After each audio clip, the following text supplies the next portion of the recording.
chapel is small, too small for the kind of fear sitting in her chest. Kate sits alone in the back pew, hands folded together so tightly her knuckles ache. She hadn't meant to grip them like that. It just happened. Somewhere between walking in and sitting down, her body decided panic needed a shape. She exhales slowly. Then again, the sound feels loud in the quiet room. Her lips move before her voice does, like she's testing whether prayer will even come out today.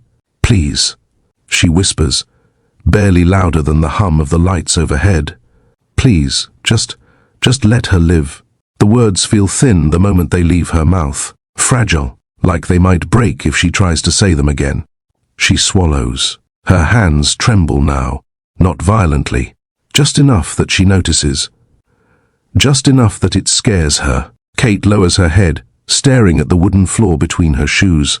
She can still smell the hospital on her clothes. Clean, sharp, impossible to escape. It clings to her, reminds her why she's here, reminds her what's waiting on the other side of that door. Well, her voice cracks slightly. She clears her throat, embarrassed even though no one is listening. I don't ask for much. That isn't true. She knows it isn't. But it feels true right now. Her breathing grows uneven, shallow for a second before she forces it slower. In through her nose, out through her mouth. A trick she learned years ago. A trick that usually works. It's not working now. I know I haven't been perfect, she continues softly. I know I don't come here like I should, or talk the way other people do. She pauses. The silence stretches. Too long. Kate presses her lips together, thinking, or maybe remembering. It's hard to tell anymore. But she's just a child, she whispers. She didn't do anything wrong. Her shoulders lift with a breath that shakes on the way out. The chapel doesn't answer her. It never does. But today, the quiet feels heavier, like it's watching her, waiting to see if she'll keep going. She shifts forward on the pew and rests her elbows on her knees. Her hands rise to her face, fingertips pressing against her forehead. The wood beneath her skin is cool, grounding, something solid to lean into. Please, she repeats, slower now. I'll do anything. I'll figure it out. I always do, right? A faint, almost humorless breath slips out of her nose. Not quite a laugh, not quite a sob. I always do. Her voice trails off, unfinished, hanging in the air as if she forgot where the sentence was supposed to end. Kate squeezes her eyes shut. Images try to push their way in, white hospital sheets, a small hand wrapped around her finger, a voice calling her mummy through pain that shouldn't belong to someone so young. She inhales sharply and cuts the thought off before it can settle. Just don't take her from me, she says. Softer now, smaller. I can't. The word catches. Her throat tightens, refusing to cooperate. She doesn't finish the sentence. Instead, she bows her head lower, resting her forehead against her clasped hands. Her shoulders rise and fall as she focuses on breathing again. Slow, careful, controlled, like if she breathes wrong, something worse might happen. Seconds pass, maybe minutes. Time feels strange here. Then, just as she opens her mouth to speak again, Please, Her voice breaks completely. And in that fracture, right in the middle of the prayer, something shifts. Not outside, inside. A memory surfaces without asking permission. Sharp, clear, uninvited. A voice, cold, certain. A voice she hasn't heard in years. Abort it. The word doesn't come with anger. That's what makes it worse. It's flat, controlled, clean, like a decision already made long before the sound ever reached her ears. Kate doesn't move at first. She's standing in the middle of the penthouse living room, one hand half lifted between them, the other resting against her stomach without her realizing she'd put it there. The motion feels instinctive, protective, like her body knew something was about to be taken before her mind could catch up. Adrian. Her voice comes out smaller than she expects. Thin, confused. What did you just say? He doesn't look at her. That hurts more than the word itself. Adrian turns away, pacing once, then twice, his shoes tapping softly against the marble floor. The space between them feels enormous now, too wide to cross, too wide to fix with touch or tone or memory. I said abort it, he repeats, a little firmer this time. Still calm, still distant. Because I won't raise another man's child. The room seems to tilt. Kate's breath stutters, just once, enough for her to notice. Another man's. She stops, swallows, tries again. Adrian, no. You don't understand. He lets out a short breath through his nose.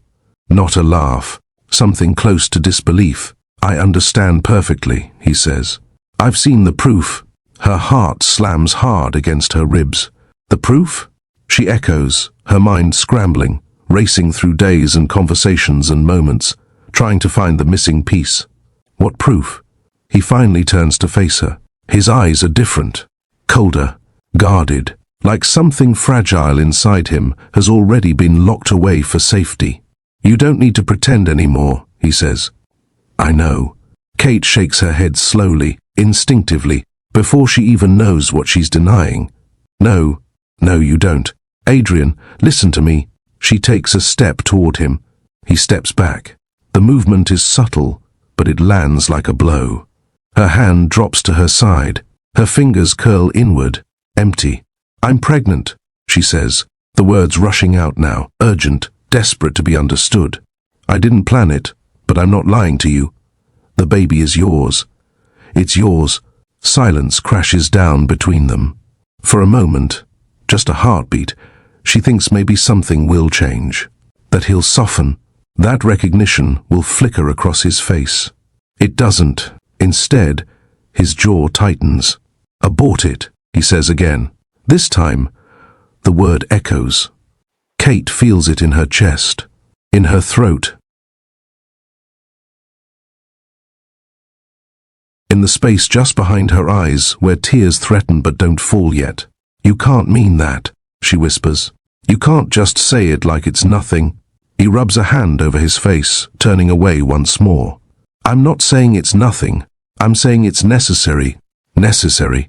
She presses her palm more firmly against her stomach now, as if grounding herself, as if reminding herself that something real exists here, even if he refuses to see it. You think I would do this to you? She asks quietly. You think I would lie about something like this? Adrian doesn't answer right away. That hesitation tells her everything. Her chest tightens.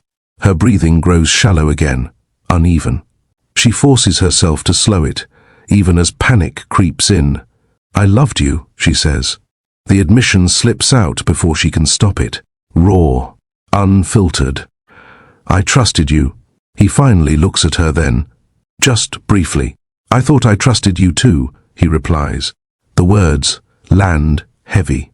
Final. Kate opens her mouth to speak, to explain, to argue, to fight for what's growing inside her. But nothing comes out. Her thoughts collide, overlap, fall apart before they reach her tongue. She starts, then stops. Her throat closes. Her eyes burn. She blinks hard, refusing to let the tears fall in front of him. Not like this. Not when he's already decided who she is. She lowers her gaze, staring at the floor between them. The reflection of her own shoes looks foreign, like she doesn't belong here anymore. I won't do it, she says at last. Her voice is quiet, but there's steel underneath it now. I won't erase my child to make you feel better. Adrian exhales slowly, long, controlled. Then we're done, he says. Just like that. No discussion, no space for grief, no room for doubt.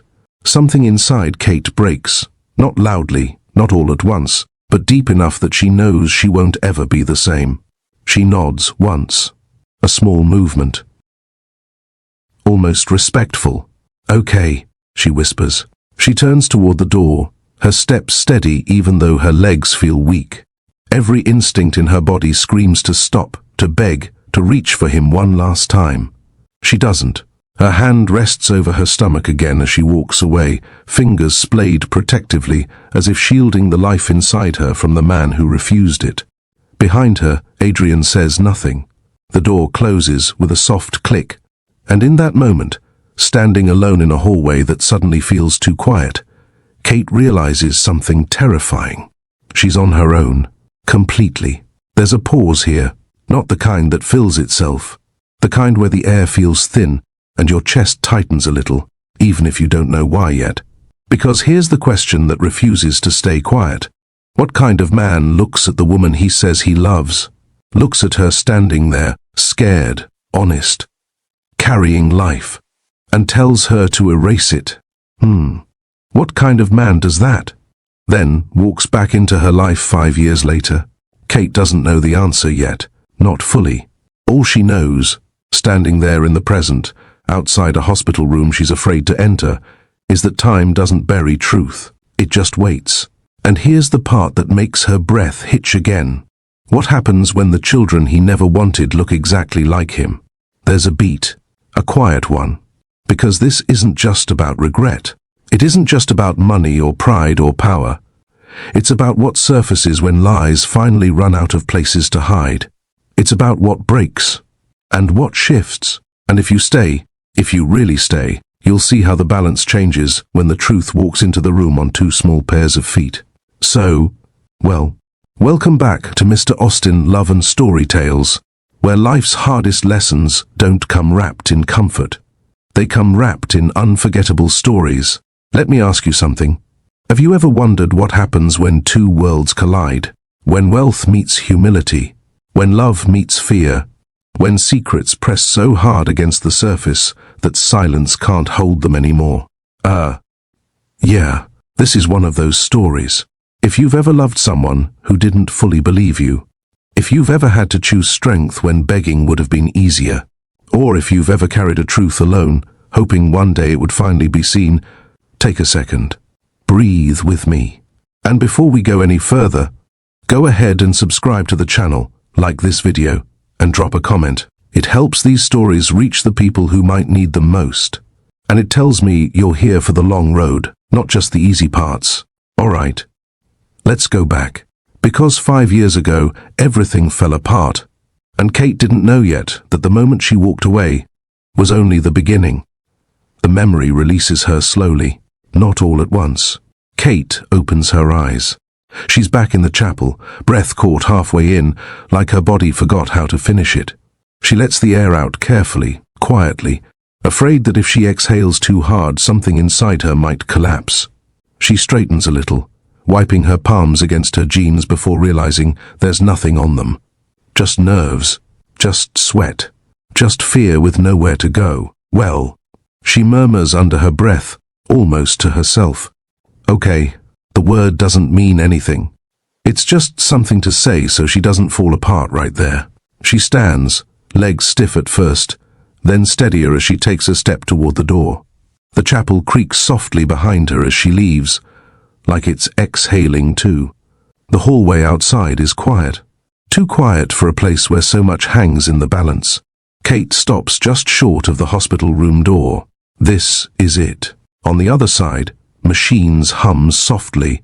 On the other side, one of her daughters lies still in a bed that feels too big for her small body. On the other side, answers wait. Answers she's been avoiding for 5 years. Her fingers hover inches from the handle. She doesn't touch it yet. Her chest rises and falls, faster now. She closes her eyes and leans her forehead briefly against the cool surface of the door. Just be strong, she whispers. For them, a nurse passes at the end of the hall, footsteps light, unaware of the storm paused in this narrow space. Kate straightens again. Her jaw tightens. She reaches into her bag and pulls out her phone. The screen lights up. Her thumb hesitates over a name she hasn't said out loud in years. Adrian. Her stomach twists. She hasn't rehearsed this call. There was no right way to prepare for it, no version where it doesn't cost her something. She presses the phone to her ear before she can change her mind. It rings once, twice. Her breathing is loud in her own ears. Well, She starts quietly, then stops, realizing he hasn't answered yet. She swallows and tries again, steadying herself. The call connects. Hello? His voice is familiar in a way that hurts immediately. Deeper, maybe. More controlled. But still him. Kate closes her eyes. Adrian, she says. Just his name. Nothing else. A pause follows.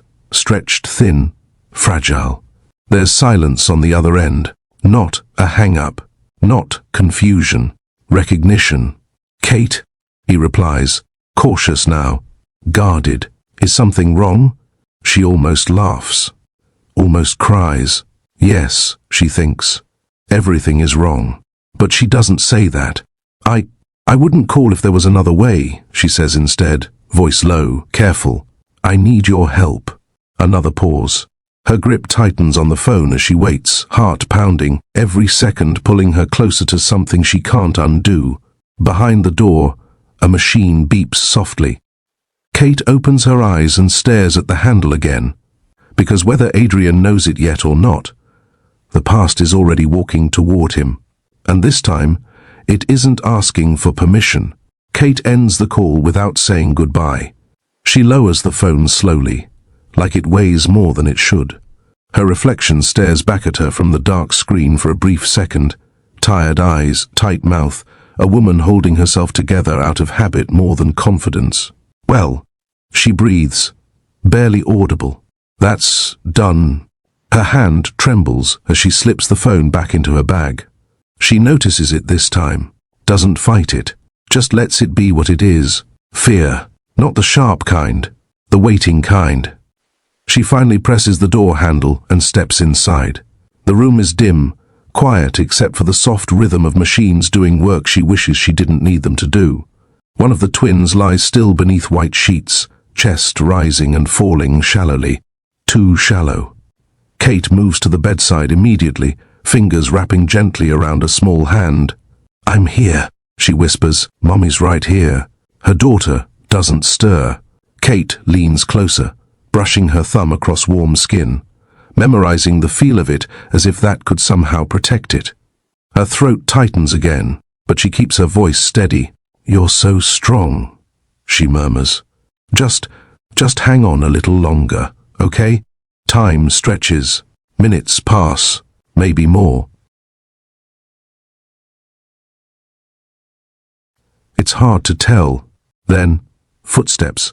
They're distant at first, somewhere down the hall. Confident, familiar in a way that makes something twist low in Kate's stomach. She straightens slowly. Her eyes move to the door. The handle turns. Kate inhales sharply, then stills herself. She doesn't move away from the bed. Doesn't step forward either. She stays exactly where she is, like crossing that line would change everything too fast. The door opens. Adrian steps inside. He looks older. Not much. Just enough. His suit is perfectly pressed, his posture controlled, his expression carefully neutral, like he's walking into a meeting he expects to dominate. Then, his gaze shifts. It lands on the bed, on the child, on the face, and something breaks. Not loudly, not dramatically. His color drains first. Slow, noticeable, like the blood has somewhere else it suddenly needs to be. He takes a step forward without realizing he's moved. Then another. Kate watches him closely now. Doesn't speak. Doesn't interrupt the moment. She's waited 5 years for this truth to stand on its own. Adrian stops beside the bed. His lips part. Close. Part again. No. He whispers, the words slipping out before he can stop it. That's not. He trails off. Because it is. Same eyes. Same shape to the mouth. Same presence he's seen in mirrors his entire life. His hand lifts slightly, hesitates mid-air, then drops back to his side as if he's afraid to touch proof. He looks at Kate then. Really looks at her. What is this? He asks, voice unsteady despite his effort. Kate. What is this? She exhales slowly. They're your daughters, she says quietly. No accusation, no edge, just truth, placed gently between them. Both of them. The room feels smaller suddenly, like the walls leaned in to listen. Adrian's knees bend as he sinks into the chair beside the bed, one hand braced against it for support. He stares at the child again, blinking hard. "I was told," he starts. Kate shakes her head once. Small, controlled. "You were lied to." Silence crashes down. And in that silence, everything Adrian thought he knew about the last 5 years begins to fracture, piece by piece, right in front of him. Adrian doesn't sit back. He leans forward instead, elbows resting on his knees, hands clasped together so tightly his fingers blanch. "I need proof," he says quietly. It's not accusation, not denial. It's fear, barely disguised. Kate nods once. She expected this, maybe even needed it. "Of course," she replies. "You deserve that much." The words surprise him. He looks up at her, searching her face for something. Anger, bitterness, satisfaction. He finds none of it, only exhaustion. A doctor enters a few minutes later, calm, professional, explaining things carefully, as if this is just another day, as if lives aren't suspended in the balance. Consent forms are signed, blood is drawn. The process is efficient, clinical, almost merciful in how little emotion it asks from them. Kate stands by the window while it happens, arms folded loosely across her chest. She doesn't watch. She's watched enough for one lifetime. Adrian does. He watches every movement, every vial, every label. His jaw tightens, then loosens, then tightens again. He nods when the doctor speaks, even when his eyes don't quite focus. Time stretches again. Waiting rooms do that. They make minutes feel heavier than hours. Kate sits, then stands, then sits again. Her knee bounces once before she forces it still. She presses her palms against her thighs, grounding herself in the fabric of her jeans. "Well," she murmurs under her breath, not sure who she's talking to anymore. "Here we are." Adrian finally breaks the silence. "Why didn't you tell me?" he asks softly, not accusing, just lost. Kate doesn't answer right away. She stares at the floor for a moment, then exhales. "You told me to erase them," she says. "So I chose to protect them instead. That's all." No speech, no defense. He nods slowly, like the weight of that choice is settling into him piece by piece. When the doctor returns, the room seems to hold its breath. Adrian straightens instinctively. "The results confirm it," the doctor says. Simple, direct. "You are their biological father." The words land. Adrian's shoulders sag. His hand lifts to his mouth, pressing there as if to stop something from escaping. His eyes glisten, though he blinks fast, trying to regain control. He stops, swallows hard. "I was wrong." Kate watches him carefully. There it is, the sentence she waited 5 years to hear. "Yes," she says quietly. "You were..." He nods again. This time, deeper, slower, like agreement isn't enough to carry what he's feeling. "I didn't just lose you," he whispers. "I lost them." Kate doesn't respond, because the truth is, he lost them a long time ago, and now, standing in this room, surrounded by proof he can't deny, Adrian finally understands something that will change him forever. Regret doesn't ask permission. It arrives when it's ready. The doctor leaves quietly, closing the door behind him. The room feels different now, heavier, fuller, like the truth has weight, and everyone inside is carrying it. Adrian stays seated, staring at the floor. His hands rest loosely on his knees, no longer clenched. He looks smaller, not weak, just stripped of the armor he walked in wearing. Kate watches him for a moment. Then she turns back to the bed. Her daughter's chest rises, falls, rises again. She lets out a slow breath she didn't realize she'd been holding. "This doesn't change everything," she says calmly, without looking at him. "It changes what you know." "That's all." Adrian nods. "Once, twice. I know," he replies. His voice is low, careful. I'm not asking for anything right now. That surprises her. She glances at him briefly, then looks away again. Good, she says. Because I'm not offering. Silence settles. Not hostile, not warm. Just real. Outside the window, daylight fades inch by inch, softening into evening. Time moves forward, whether they're ready or not. Kate straightens her shoulders. 5 years ago, she walked away with nothing but fear and determination. 5 years ago, she chose survival over approval. Now, the man who told her to erase her child sits in a hospital room, pale, shaken, facing the truth he once rejected. And this moment right here is where everything truly begins. Because this story isn't about wealth saving the day. It isn't about forgiveness given freely. It isn't about love returning without cost. It's about what happens after truth shows up uninvited, about who steps forward and who earns the right to stay. So stay with me, because what comes next will test pride, expose lies that waited too long, and force choices that can't be undone. And by the time this story reaches its end, nothing will look the same again. They didn't fall into each other. Not quickly, not recklessly. It started quietly. Kate noticed Adrian before he noticed her, or at least before he admitted he had. He stood apart from the crowd at the fundraiser, drink untouched, jacket buttoned even though the room was warm. He looked careful, like someone used to watching before stepping in. She told herself not to stare. She told herself a lot of things that night. Are you actually enjoying this? She asked when he finally wandered over, her tone light, curious, not expecting much. Adrian blinked, then smiled faintly. I was about to ask you the same thing. That was it. That was the beginning. Not fireworks, not sparks, just recognition. They talked in pieces at first, short exchanges, gaps filled with pauses instead of pressure. When conversation stalled, neither rushed to save it.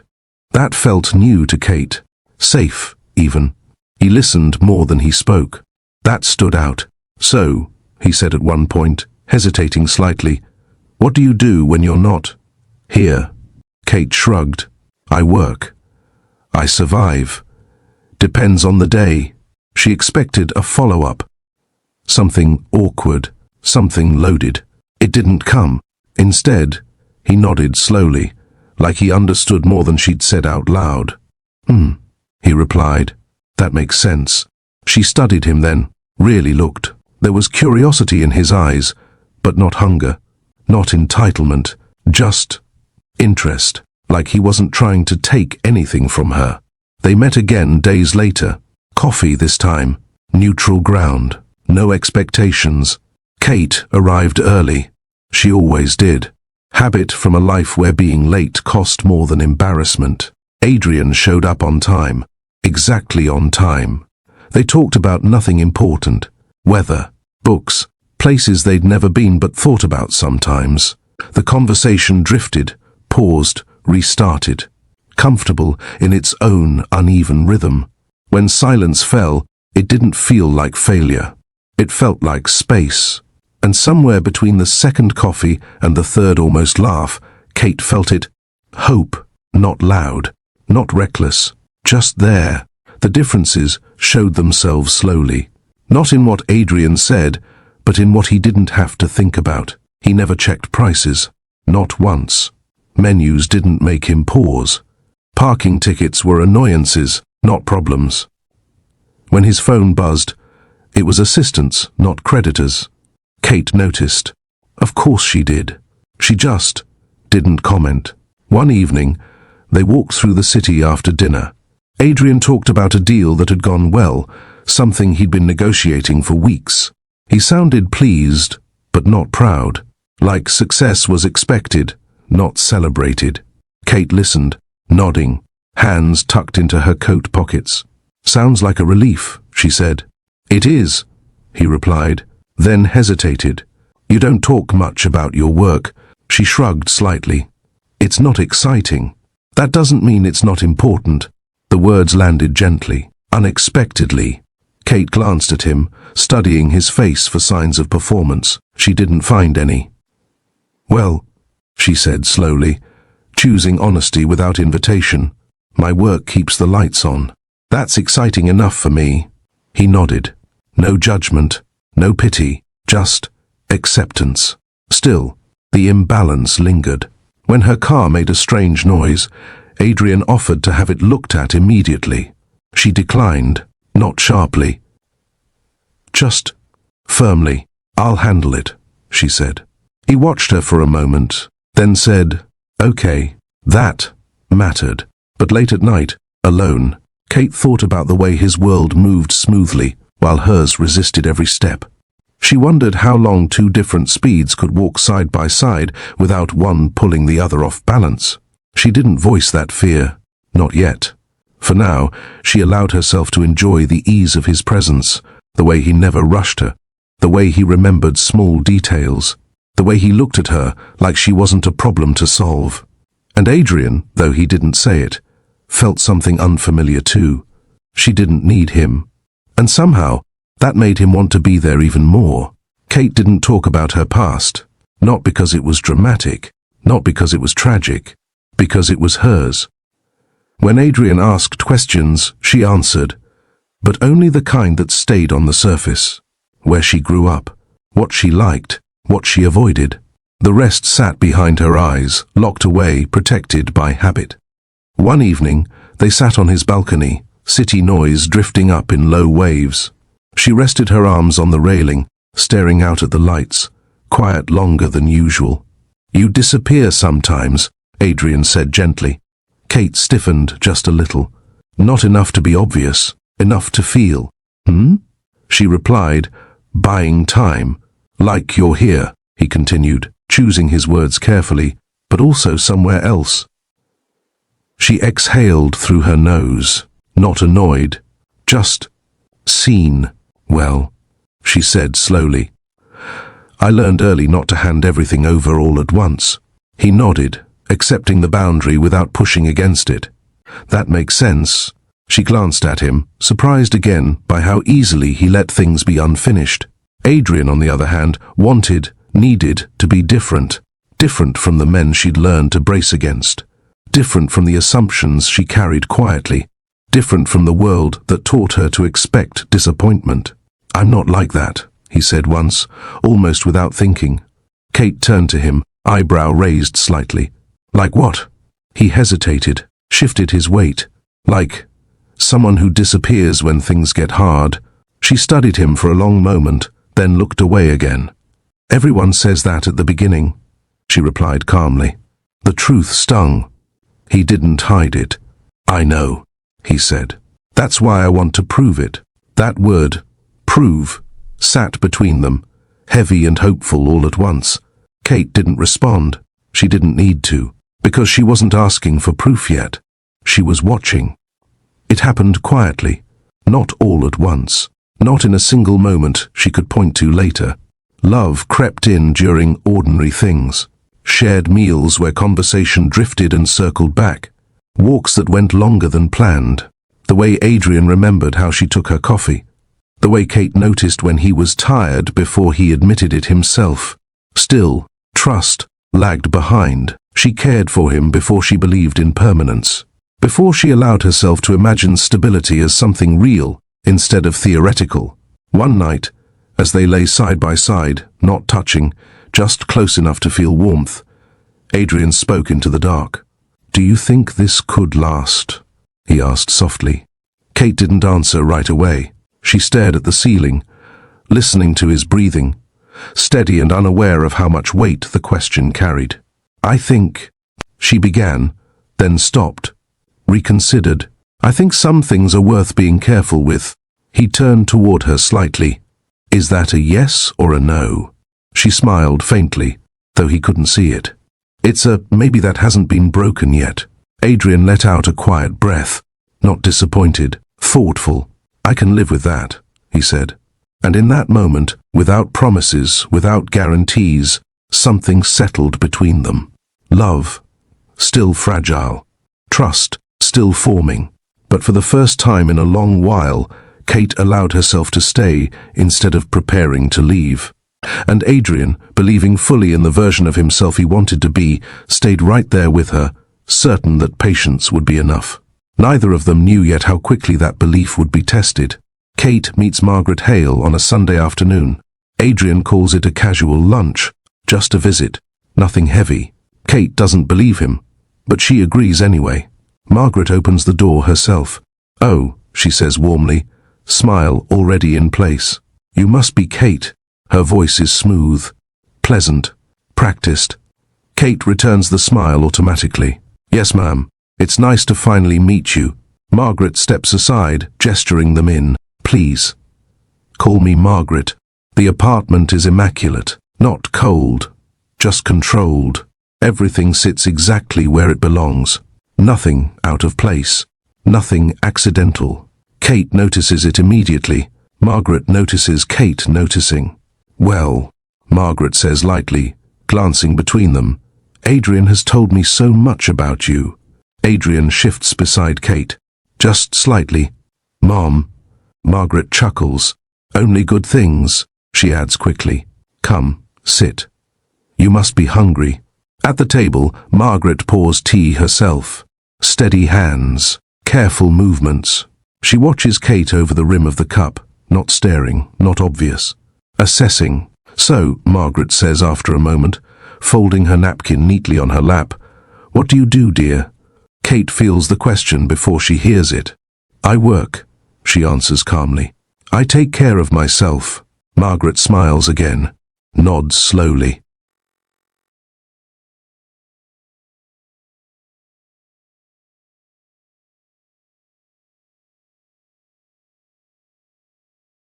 "Of course you do." The words are kind. The pause after them isn't. Adrian talks then, fills the space, mentions work, travel, things Kate knows Margaret already knows. Kate listens, relaxed on the surface, alert underneath. Margaret doesn't interrupt. She observes. Every laugh, every gesture, every moment, Kate reaches for her water instead of the wine. By the end of the meal, Margaret stands and touches Kate's arm lightly. "It was so nice meeting you," she says. "You're very composed." Kate blinks once, then smiles. "Thank you." As they leave, Margaret watches from the doorway, smile still fixed, eyes sharp and thoughtful. She has learned enough for now. Her fear of losing Adrian layered carefully underneath grace. Margaret doesn't speak immediately after the door closes. She walks back to the dining table, straightening a plate that doesn't need straightening. Her breath is even, her expression calm. Only when she sits does she exhale, slow, measured. She murmurs softly to herself. Kate is not what she expected. That unsettles her. Margaret has spent years shaping Adrian's world, guiding him, protecting him, reminding him of who he is and where he belongs. Losing her husband left a quiet space that never truly healed. Adrian filled it without knowing he had, and now, someone else stands there. "She's nice," Margaret says later when Adrian calls that evening. He relaxes instantly. "I thought you'd like her." "I do," Margaret replies. "She's very self-possessed." There's a pause. "But?" Adrian asks gently. Margaret laughs softly. "No but. Just different. Different." The word lingers. After the call ends, Margaret sits alone in the quiet apartment. She stares at the window for a long moment, fingers resting against her teacup.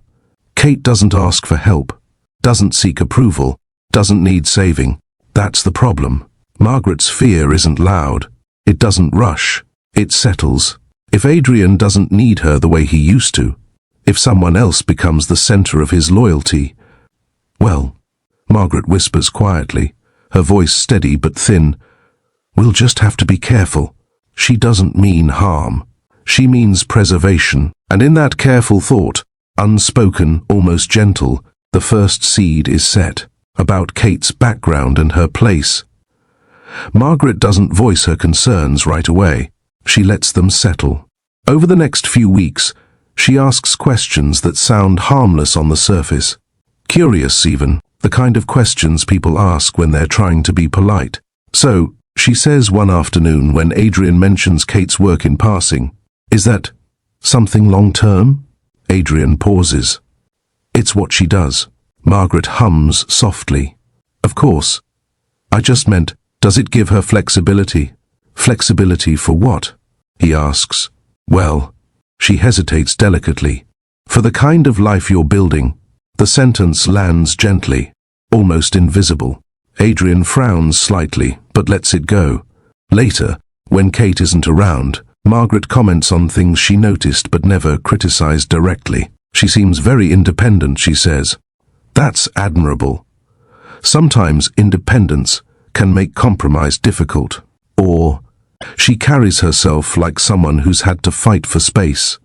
That kind of strength can be exhausting." Each remark is soft, reasonable, wrapped in concern. Kate, for her part, senses something without being able to name it. Margaret's smile never falters. Her tone never sharpens. But when Kate speaks about her plans, Margaret listens with a stillness that feels like evaluation. "Have you always lived here?" Margaret asks once. "Yes," Kate answers. "It's home." Margaret nods. Home can mean different things to different people.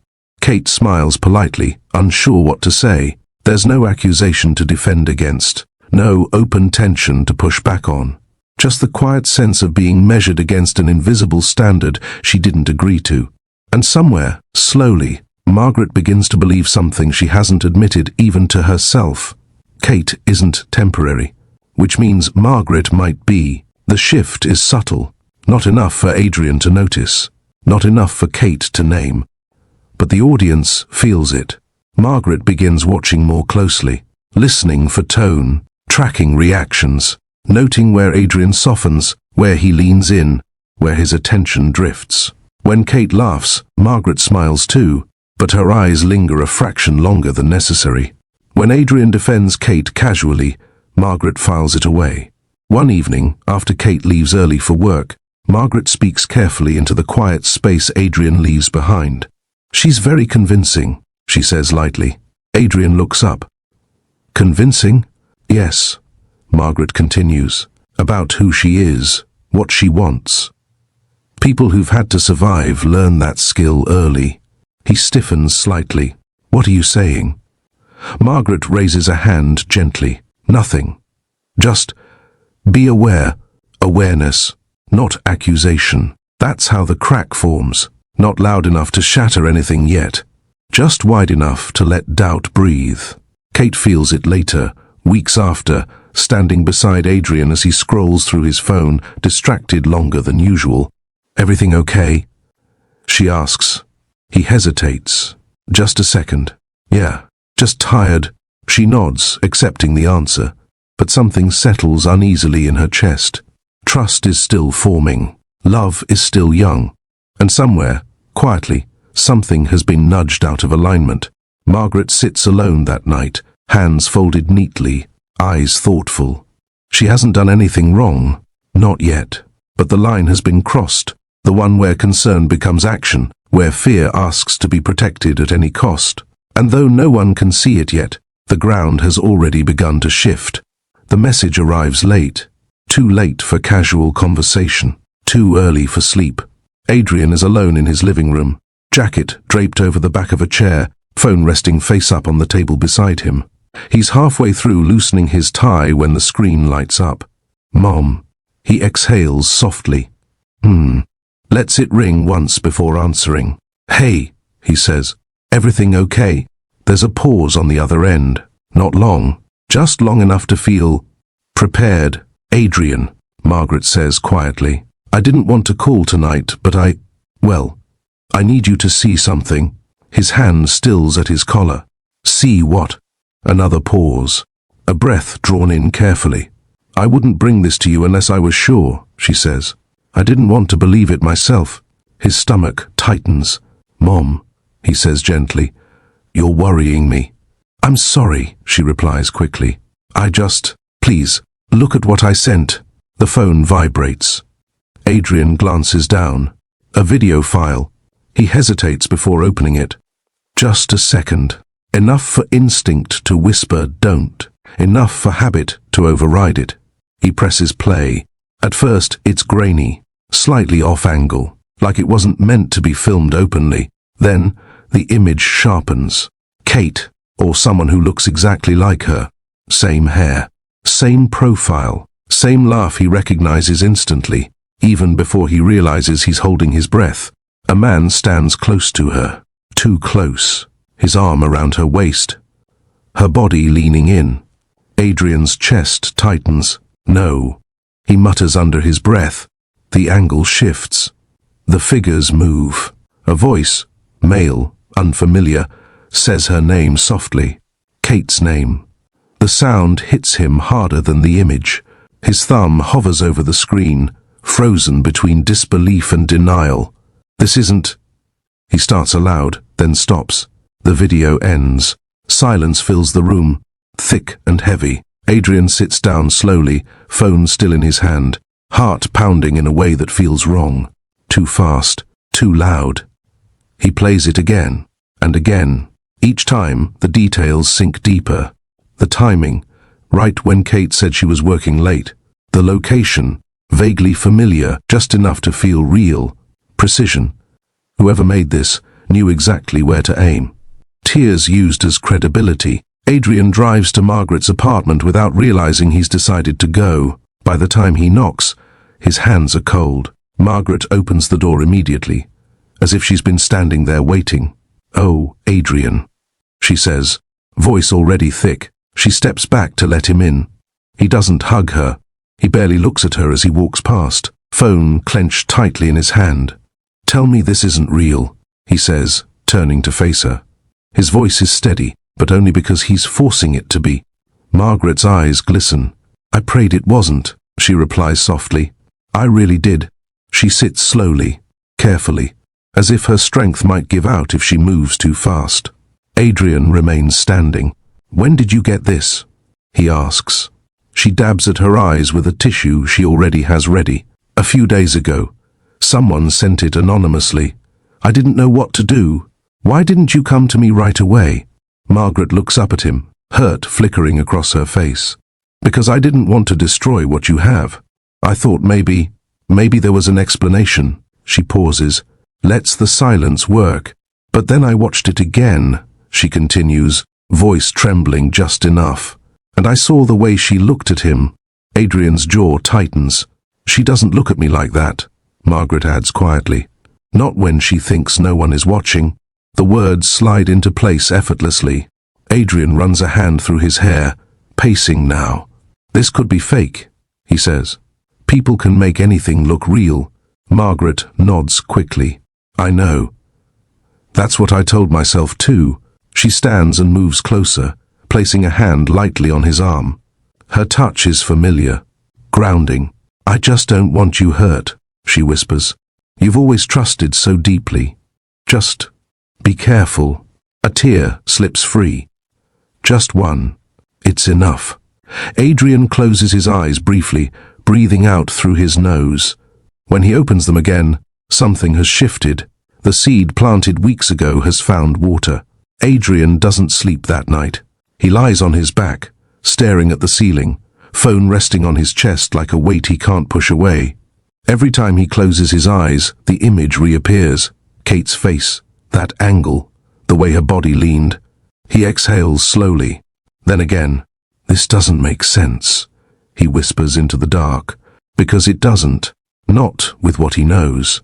Not with the woman who argues with him about nothing and everything. Not with the way she goes quiet when she's tired, or the way she looks at him when she thinks he's not paying attention. And yet, the doubt is there now.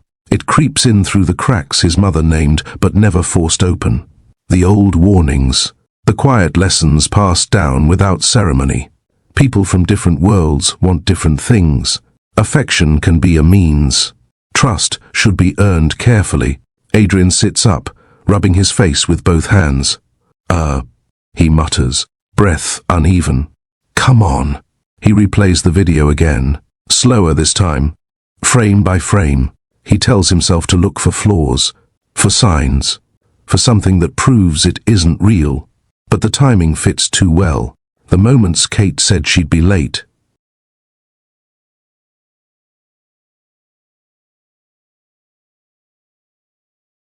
The days she seemed distracted. The nights she pulled back just a little, as if something weighed on her. Maybe he missed it. Maybe he wanted to miss it. Adrian stands and walks to the window, staring out at the city below. The lights feel distant, impersonal. He thinks of his mother, how calm she was, how careful, how she cried only once, how she never raised her voice or demanded he leave Kate. She didn't have to. Well, he murmurs, fingers pressing against the glass. What if I'm wrong? The question hangs there, unanswered. Love asks him to trust. History asks him to be cautious. And the part of him shaped by loss, by inheritance, by fear of humiliation whispers, don't be naive. By morning, his decision isn't fully formed, but it's leaning. Kate knows something is wrong the moment she sees his face. Adrian stands in the doorway, posture rigid, eyes fixed on her in a way that feels unfamiliar. Distant, guarded. Hey, she says carefully. You're early. He doesn't respond right away. Can we talk? He asks instead. Her stomach tightens. Of course, she replies, setting her bag down slowly. What's going on? He steps inside and closes the door behind him. The sound feels final, louder than it should. Adrian pulls out his phone. I need you to explain this, he says, holding it out to her. Kate frowns slightly, then takes the phone. The video plays. Her breath catches immediately. What? She whispers. What is this? She watches, heart pounding, confusion spreading fast. The face, the angle, the familiarity twisted into something wrong. That's not me, she says quickly, looking up at him. Adrian, I swear, that's not. Stop, he says, voice sharp despite himself. Just watch it. She does. By the time it ends, her hands are shaking. This is fake, she insists, voice rising.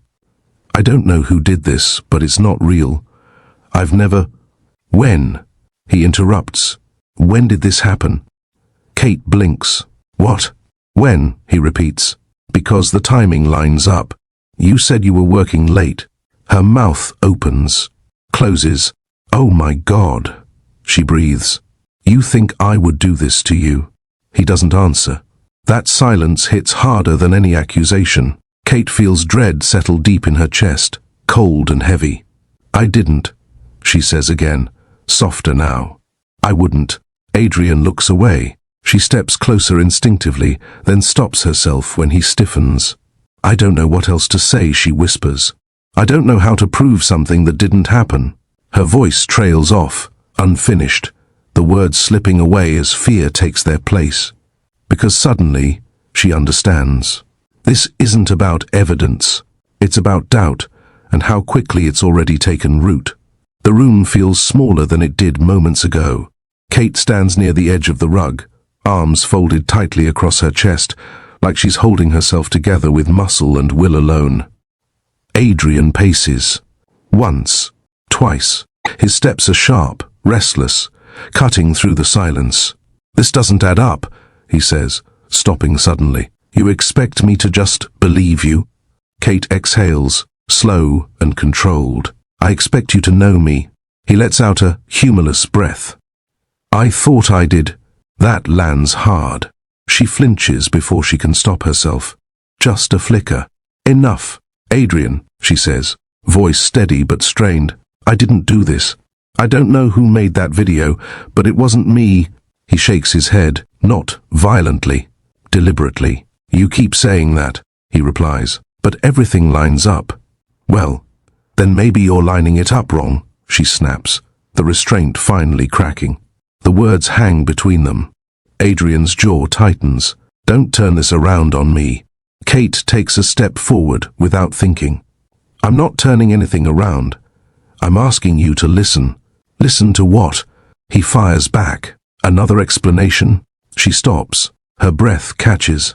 Her hands drop to her sides, fingers trembling. I'm telling you the truth, she says. Slower, now. And if that's not enough for you, her voice trails off, because she doesn't know how to finish that sentence without losing something she isn't ready to let go of. Adrian runs a hand through his hair, frustration radiating off him. This isn't just about trust, he says. This is about humiliation. About being made a fool of. Kate stares at him. You think this is about you? Silence slams down. For a moment, neither of them moves. And in that stillness, something sharp and final begins to form. Kate's hand moves before her mind catches up. It rests against her stomach, flat still, barely changed. A small, unconscious gesture. Adrian notices immediately. His eyes narrow. What was that? She freezes. Nothing, she says too quickly. Kate, he presses, stepping closer. What are you not telling me? Her chest tightens. Her heartbeat roars in her ears. She hadn't planned this. Not like this. Not now. I didn't want to tell you like this, she whispers. Adrian's face hardens. Tell me what? She swallows. I'm pregnant. The words fall into the room and break apart on impact. Adrian stares at her, blinks once, twice. Then his mouth twists, not with shock, but disbelief. You expect me to believe that? He asks quietly. Kate's breath shudders. It's true. He laughs once. Short. Sharp. This is convenient. Her eyes widen. Convenient? You get caught, he continues, voice tightening, and suddenly there's a pregnancy. Kate feels like the ground has vanished beneath her feet. No, she says urgently. No, you're not hearing me. This isn't a story. This is real. The baby is yours. Adrian steps back, as if struck. Don't, he says flatly. Don't what? She asks, tears threatening now despite her effort. Tell you the truth? I won't be trapped, he snaps. I won't be manipulated. Something inside Kate cracks. I would never do that to you, she says, voice breaking despite herself. I loved you. Adrian looks away, and in that moment, Kate understands. The pregnancy, the life inside her, has already been judged, not as a miracle, not as love, but as proof of guilt, a verdict, not a discussion. Adrian turns back to her slowly. His face is closed now, not angry, not loud, just decided. Abort it, he says. The word lands clean, sharp, finished. Kate blinks, once, twice. Her mind doesn't catch up right away. What? She breathes. What did you say? I said abort it, he repeats, voice colder this time. Because I will not raise another man's child. The sentence feels rehearsed, like he's already walked through it in his head. Kate's knees weaken slightly. She grips the back of a chair without realizing she's done it.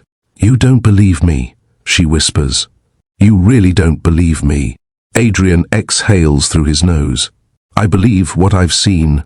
That video is fake, she insists. You know me. You know I wouldn't. I know you lied. He cuts in. The word stings. Kate's hand presses to her stomach again, more firmly now. Protective. Instinctive. There's a life here, she says, voice shaking despite her effort. You're talking about a child. I'm talking about consequences, Adrian replies, about control. Her eyes fill, but she refuses to let the tears fall. You're asking me to destroy something real, she says, something innocent. I'm telling you what needs to happen, he answers. Final. No room for debate. No space for fear. Kate straightens slowly, her grip on the chair loosening as resolve takes the place of shock. I won't do it, she says quietly. Adrian's expression doesn't change. Then we're done, he says. Just like that. The silence afterward is deafening. Kate stands very still, as if any sudden movement might shatter what little she's holding together. Her chest rises and falls unevenly, breath catching, then steadying as she forces control back into her body. So, that's it, she says softly. After everything, Adrian looks away. I'm not doing this, she nods slowly. Once, a small movement that carries more weight than words. I loved you, she says. Not pleading, not dramatic, just truth. He doesn't respond. That hurts more than anything else. Kate turns toward the door, taking a step, then another. Each movement feels deliberate, chosen. She stops with her hand on the handle. For what it's worth, she says without turning back, you were wrong about me. Adrian closes his eyes briefly. She opens the door. As it shuts behind her, the sound is soft, but final. Kate stands alone in the hallway, heart pounding, hand resting against her stomach. The world hasn't ended. People still move. Somewhere, someone laughs. She swallows hard. Okay, she whispers to herself. Okay. But something has ended. Not the love, the illusion that it could survive without trust. And as Kate walks away, carrying both grief and life inside her, she understands one thing with aching clarity. There will be no going back. Kate doesn't cry when she gets outside. That surprises her. She stands on the sidewalk for a moment, the door closed behind her, the noise of the city continuing as if nothing has happened. Cars pass. A couple walks by laughing. Someone bumps her shoulder and mutters an apology without looking up. Life keeps moving. Kate exhales slowly. The sound slips out before she realizes it has. Her hands shake as she reaches into her bag for her keys. She pauses, breathes, tries again. This time, they don't shake as much. She doesn't look back at the building, not because she's strong, but because if she does, she might not keep walking. The bus ride home is quiet. She sits by the window, forehead resting lightly against the glass, watching familiar streets blur past. Her reflection stares back at her faintly, eyes hollow, face pale but composed. Well, she whispers to no one, that's done. The words don't bring relief, just finality. When she gets home, she doesn't collapse. She sets her bag down neatly, takes off her shoes, washes her hands like it's an ordinary evening. Only then does she sit on the edge of the bed. Her hand drifts to her stomach again, gentler this time. I've got you, she whispers. Okay? I've got you. Her voice breaks on the second sentence, but she doesn't scream. She doesn't call him. She doesn't ask anyone to save her. She lies back slowly, staring at the ceiling, breathing through the ache that settles deep in her chest. Pride doesn't look loud on Kate. It looks like silence. The weeks that follow are not kind. Morning sickness turns into all-day exhaustion. Some days Kate has to sit on the edge of the bed for several minutes before standing, just to convince her body to cooperate. She mutters one morning, gripping the mattress. Come on. Work doesn't stop. Bills don't pause. She keeps going. At the clinic, the nurse smiles kindly, speaking in calm tones, explaining things Kate already knows but needs to hear anyway. Another woman in the waiting room offers her a mint without a word. Small kindnesses, quiet ones. Kate learns which neighbors will check in without prying, which friends will show up with food and leave before questions turn heavy. She lets them help. That's new. Some nights are harder than others. The fear creeps in after dark, settling beside her when the apartment goes quiet. What if she can't do this? What if something goes wrong? What if... She stops herself mid-thought, pressing her palm against her stomach, grounding herself. Not today, she whispers. We're not doing that today. She listens to the rhythm of her own breathing. In, out, in again. Resilience isn't dramatic. It's waking up tired and choosing to stand anyway. It's learning to rest without guilt. It's trusting that support doesn't always come from the places you expected. And slowly, almost without noticing, Kate realizes she is not alone. Not anymore. Labor begins in the early hours of the morning. Kate wakes with a sharp breath, hand flying to her stomach as pain coils low and sudden. She sits up slowly, waiting to see if it fades. It doesn't. Well, she whispers, voice tight. Okay. The ride to the hospital feels unreal. Streetlights blur past the window as she focuses on breathing the way she was taught. In through her nose, out through her mouth. Again. Again.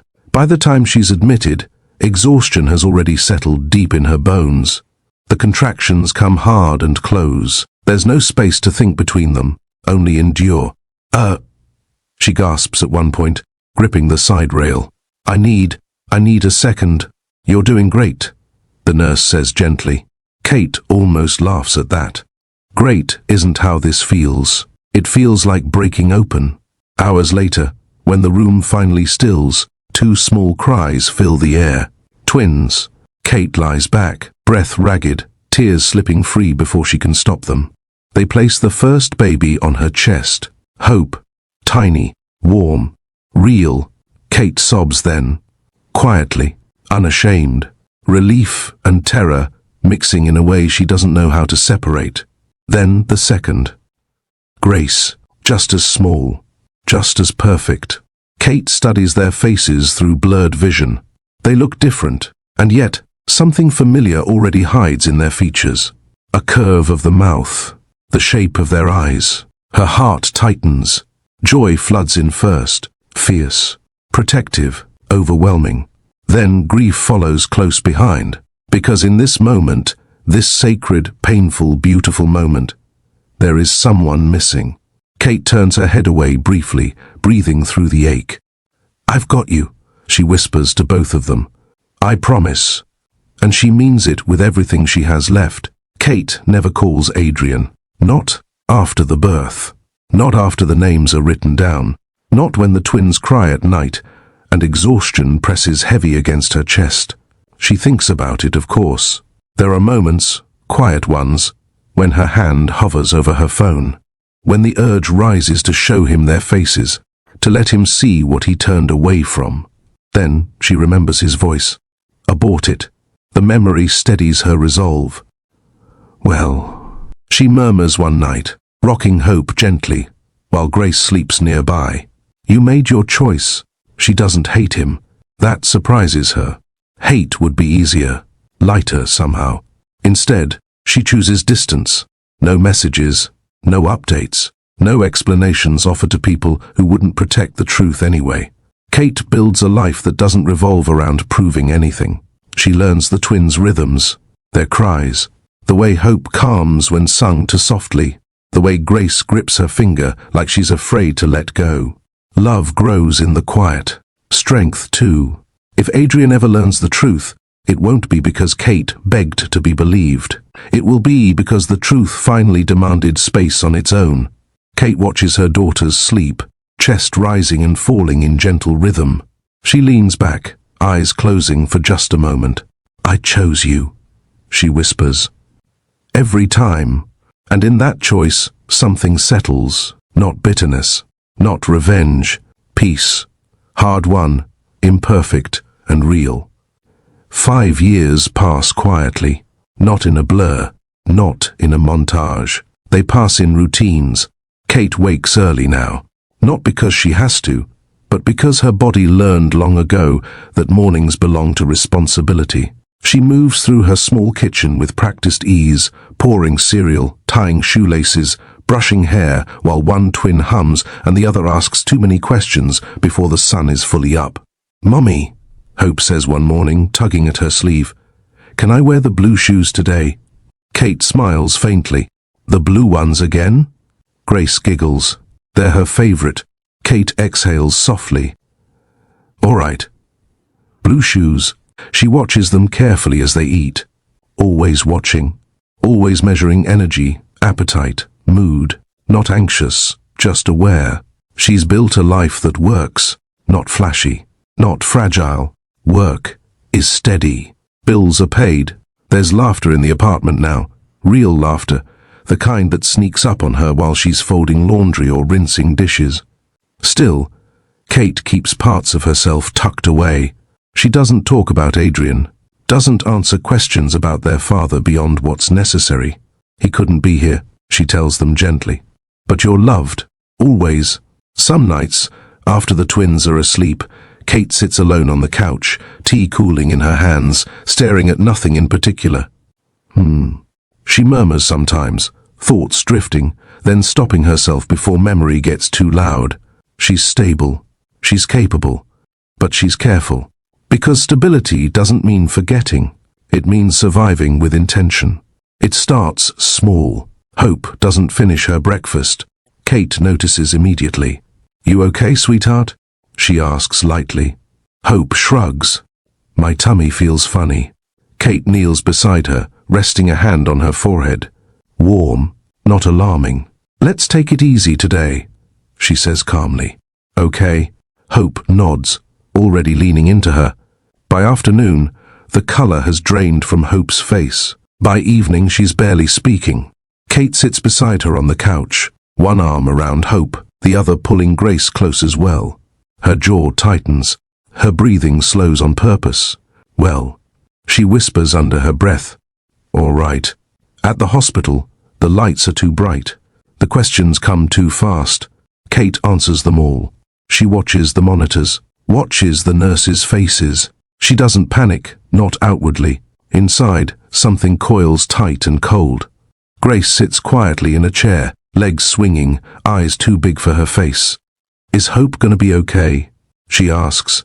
Kate swallows. "We're getting help," she replies. "That's what matters." Hours pass. A doctor speaks gently, choosing words carefully. "There's a condition. Rare. Treatable, but complicated." Kate listens without interrupting, without crying. When the doctor finishes, Kate nods once. "What do we need to do?" she asks. The answer isn't simple. It lands slowly, heavy. Hope will need a match. Soon. Kate's heart stutters, not in fear, but recognition. She already knows. As the doctor steps away, Kate presses her fingers against her lips, eyes closing briefly. She exhales. "Okay." She opens her eyes again, steadying herself.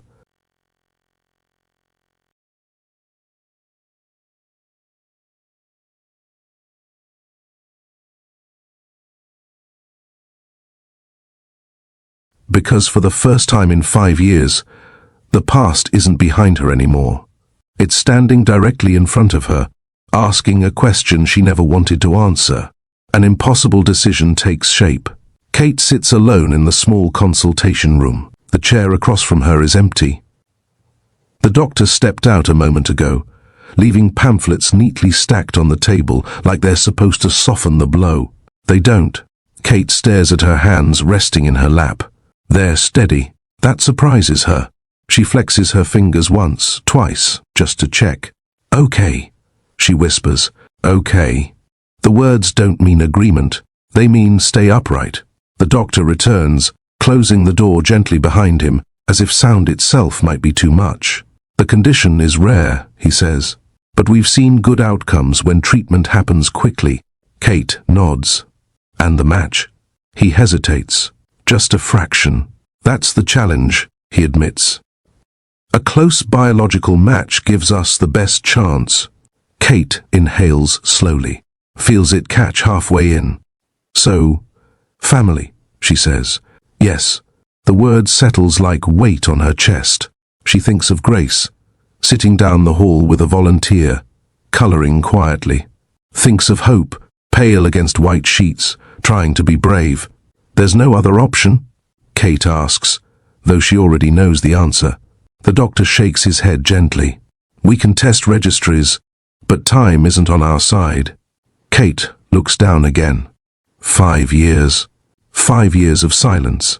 5 years of choosing strength over reopening wounds. "Well," she murmurs, voice barely there. "That figures." The doctor gives her space. He doesn't rush her. He lets the truth sit where it is. When he leaves again, Kate presses her palms flat against the table, grounding herself. She doesn't cry. Not yet. Because grief would be easier than what's coming next. She already knows the name she'll have to say out loud, and that knowledge tastes like metal at the back of her throat.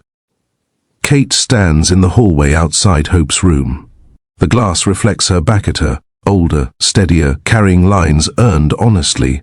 She barely recognizes the woman she used to be. Her phone feels heavy in her hand.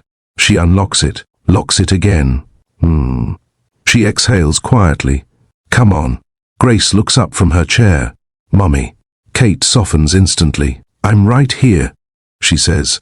I just need to make a call, okay? Grace nods, trusting, always trusting. Kate steps a few feet away, near the window at the end of the hall. She scrolls once, twice. The name is still there. Adrian. Her thumb hovers. This isn't about pride anymore. It isn't about pain. It's about survival. Kate closes her eyes briefly and presses call before she can change her mind. The ring feels too loud. Once, twice. Her breathing grows shallow. She forces it slower. Hello? His voice comes through, familiar in a way that hurts immediately. Kate swallows hard. Adrian, she says. Just his name, nothing else. A pause stretches. Kate, he replies, cautious now. Is something wrong? She almost laughs, almost cries. Yes, she thinks. Everything is wrong. But she doesn't say that. I wouldn't call, she begins, then stops. Her voice falters. She clears her throat. I wouldn't call if there was another way. Silence. Her grip tightens around the phone. My daughter is sick. She continues softly. She needs help. And Her voice breaks, just slightly. I need you, she finishes, though the sentence feels unfinished even as it lands. On the other end, Adrian doesn't speak right away. Kate stares out the window, watching cars move far below, heart pounding as she waits for an answer she can't predict.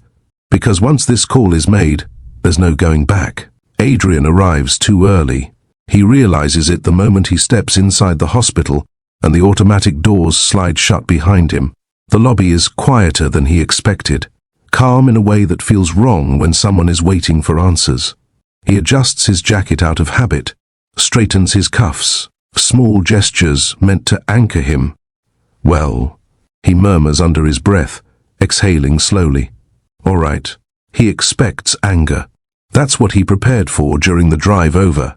Kate's voice sharp, controlled, accusing. He rehearsed responses he hopes he won't need. Apologies that feel premature. Defenses that sound hollow, even in his own head. The elevator ride is short. Too short. His reflection stares back at him from the mirrored wall. Older, sharper around the eyes, carrying a tension he can't smooth away. This is about helping, he tells himself. That's all. When the doors open, he steps out and scans the hallway, heart thudding harder with each step.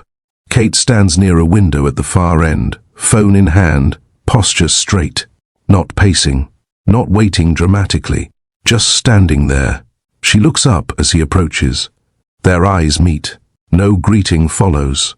Adrian clears his throat. Kate. She nods once. You're early. He lets out a breath he didn't realize he was holding. I didn't want to be late. The words sound inadequate the moment they leave his mouth. Kate studies him for a brief second, then turns toward the room behind her. They're inside, she says quietly. The word catches his attention, but he doesn't comment. He follows her down the hall, footsteps echoing softly, each one tightening the knot in his chest. This isn't the confrontation he imagined, and that unsettles him more than shouting ever could. The moment his body knows before his mind does. Kate stops at the door. She places her hand on the handle, hesitates, just a breath, and then opens it. Come in, she says. Adrian steps inside. The room is dim, calm, filled with the steady sounds of machines doing their quiet work. His eyes move automatically, to the bed, to the small figure lying beneath white sheets. Then, a second bed, another child. He freezes. His breath catches sharply, uninvited. No, he whispers, not realizing he's spoken aloud. Kate doesn't look at him. She moves toward the beds, adjusting a blanket, smoothing a small curl of hair away from a forehead with practiced tenderness. Adrian takes a step closer. Then another. The first child stirs slightly, opens her eyes, watches him. Something in his chest tightens painfully. Those eyes, he's seen them before. Every morning. In mirrors, in old photographs of himself he pretends not to keep. His heart begins to pound, not with fear, but recognition. The second child shifts as well, turning her head. Her mouth curves unconsciously, forming a dimple he hasn't seen since childhood. Adrian's knees weaken.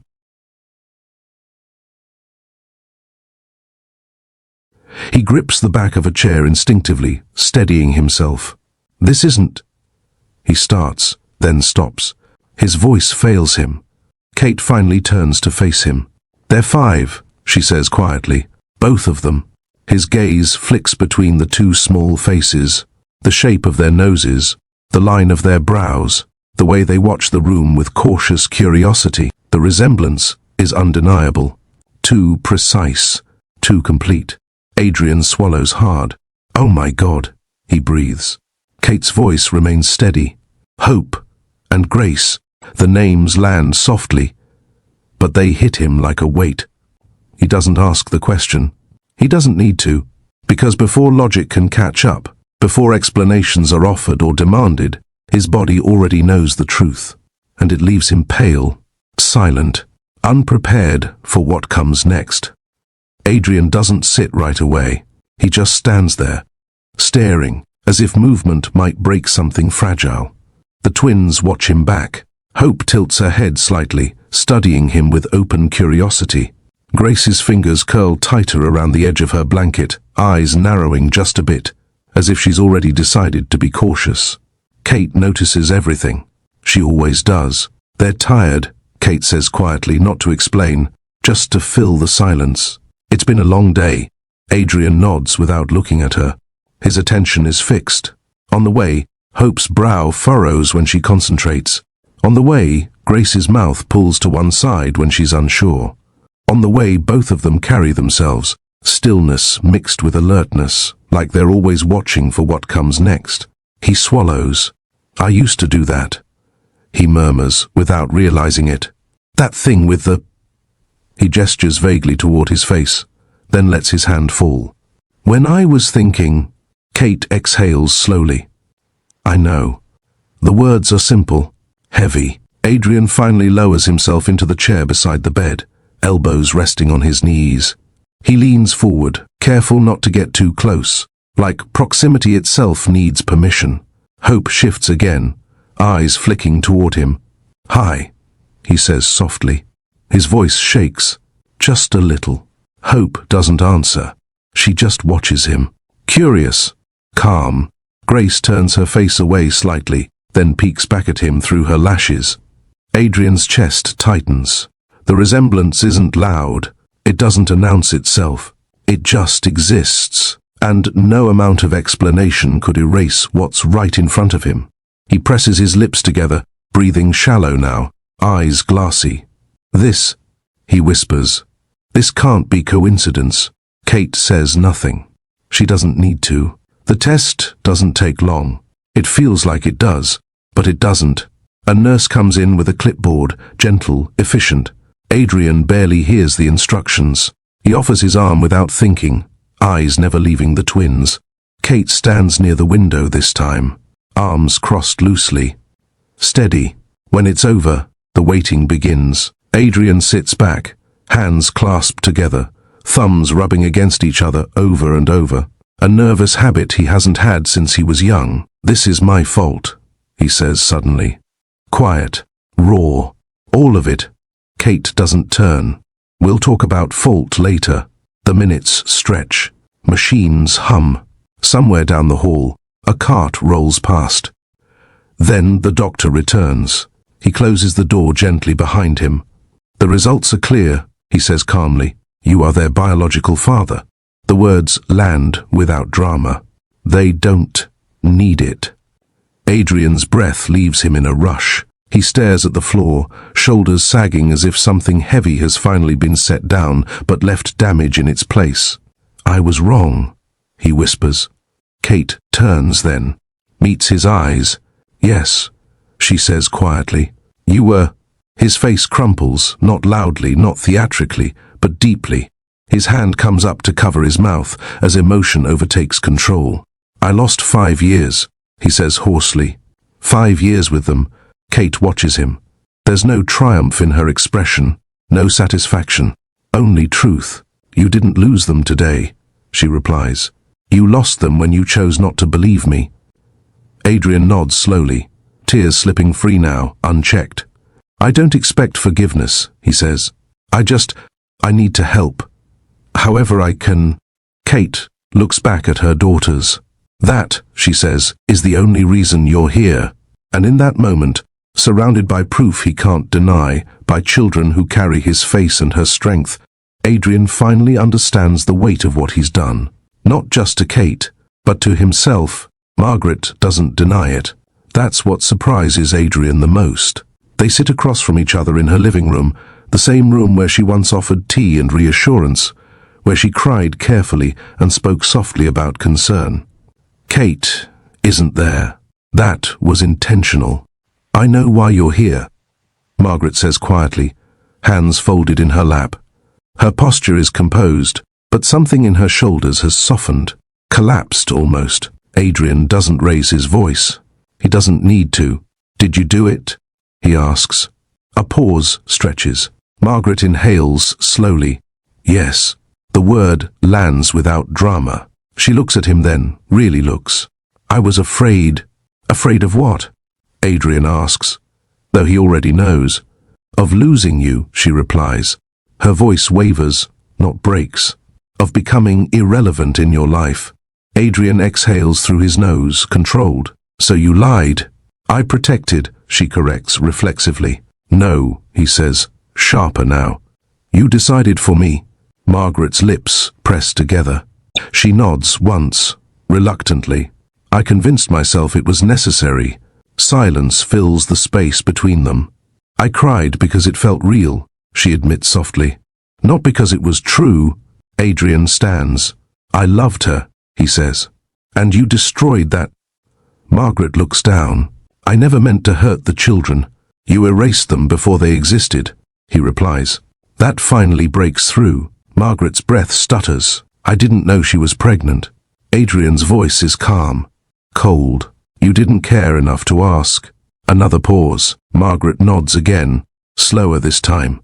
I was wrong, she whispers. Adrian doesn't argue. But he doesn't comfort her either. Adrian doesn't try to explain himself to Kate. Not at first. He shows up. On time. Every time. He listens more than he speaks. He offers help without expectation. Rides, paperwork, appointments. He apologizes once. Just once. I failed you, he says quietly one evening outside the hospital. And I failed them. Kate nods.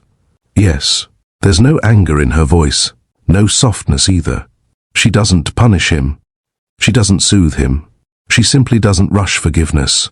Adrian struggles with that. Well, he admits one night, rubbing the back of his neck, I don't know how to make this right. Kate exhales slowly. You don't. You show up anyway. He does. He learns the twins' schedules, their moods, the difference between Hope's quiet and Grace's stubbornness. He asks before touching, waits for permission. Some days, Kate lets him sit close. Other days, she doesn't. He accepts both without complaint. That's the hardest part for him. Realizing remorse doesn't entitle him to closeness. Kate watches him carefully, not to trap him, to see if he's changed. And slowly, without announcements or promises, something shifts.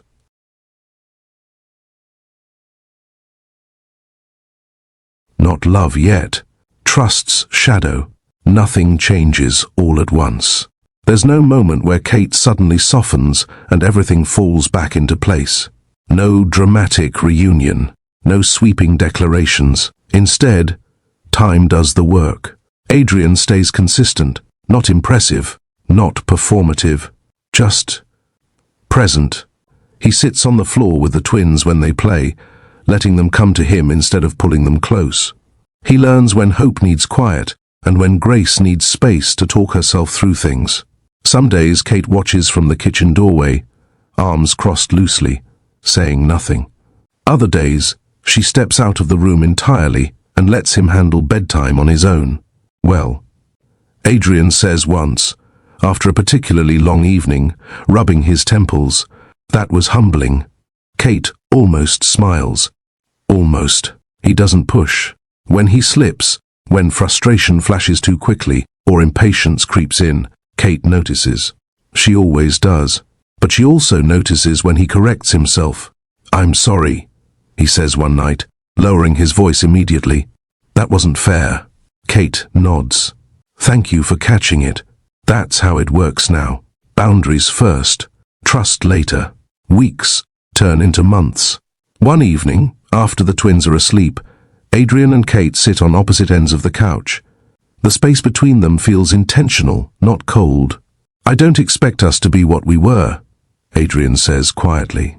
Kate considers that. "Good," he nods. "I was hoping we could be something better, eventually.